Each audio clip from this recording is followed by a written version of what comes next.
नामजप का परिणाम। एक गांव में एक वृद्ध स्त्री रहती थी।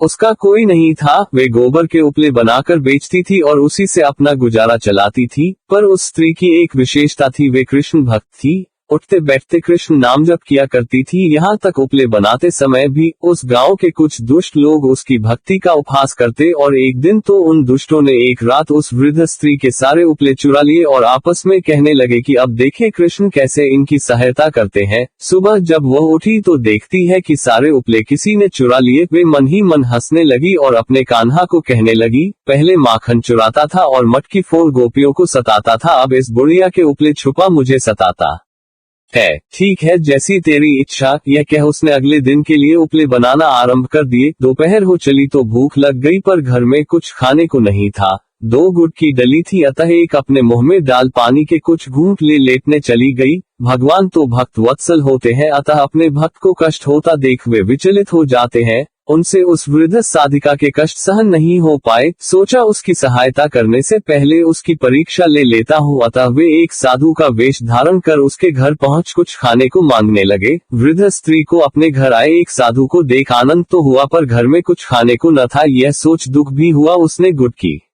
इकलौती डली बाबा को शीतल जल के साथ खाने को दे दी। बाबा उस स्त्री के त्याग को देख प्रसन्न हो गए और जब वृद्ध स्त्री ने बाबा को अपना सारा वृतांत सुनाया तो बाबा उन्हें सहायता का आश्वासन दे चले गए और गांव के सरपंच के यहाँ पहुँचे। सरपंच से कहा, सुना है इस गांव के बाहर जो वृद्ध स्त्री रहती है उसके उपले किसी ने चुरा लिए। मेरे पास एक सिद्धि है, यदि गांव के सभी लोग अपने उपले ले आए तो मैं अपनी सिद्धि के बल पर उस वृद्ध स्त्री के सारे उपले अलग कर दूंगा। सरपंच एक भला व्यक्ति था, उसे भी वृद्ध स्त्री के उपले चोरी होने का दुख था, अतः उन्होंने साधु बाबा रूपी कृष्ण की बात तुरंत मान ली और गांव में ढिंढोरा पिटवा दिया कि सब अपने घर के उपले तुरंत गांव की चौपाल पर लाकर रखें। जिन दुष्ट लोगों ने चोरी की थी उन्होंने भी वृद्ध स्त्री के उपले अपने उपलों में मिलाकर उस ढेर में एकत्रित कर दिए। उन्हें लगा कि सब उपले तो एक जैसे होते हैं, अतः साधु बाबा कैसे पहचान पाएंगे। दुर्जनों को ईश्वर की लीला और शक्ति दोनों पर ही विश्वास नहीं होता। साधु वेशधारी कृष्ण ने सब उपलों को कान लगाकर वृद्ध स्त्री के उपले अलग कर दिए। वृद्ध स्त्री अपने उपलों को तुरंत पहचान गई और उनकी प्रसन्नता का तो ठिकाना ही नहीं था। वे अपने उपले उठा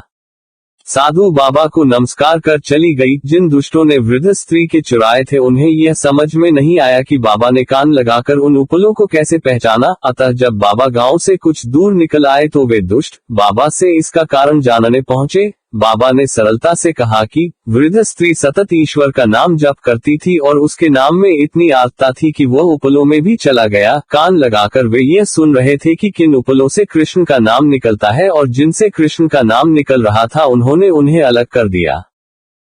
यह है नामजप का परिणाम। अतः हमने व्यवहार के प्रत्येक कृत्य करते समय नामजप करना चाहिए। इससे हम पर ईश्वर की कृपा होती है, वह संकट से बचाव होता है। जय सच्चिदानंद जी। जय श्री कृष्ण। राधे राधे।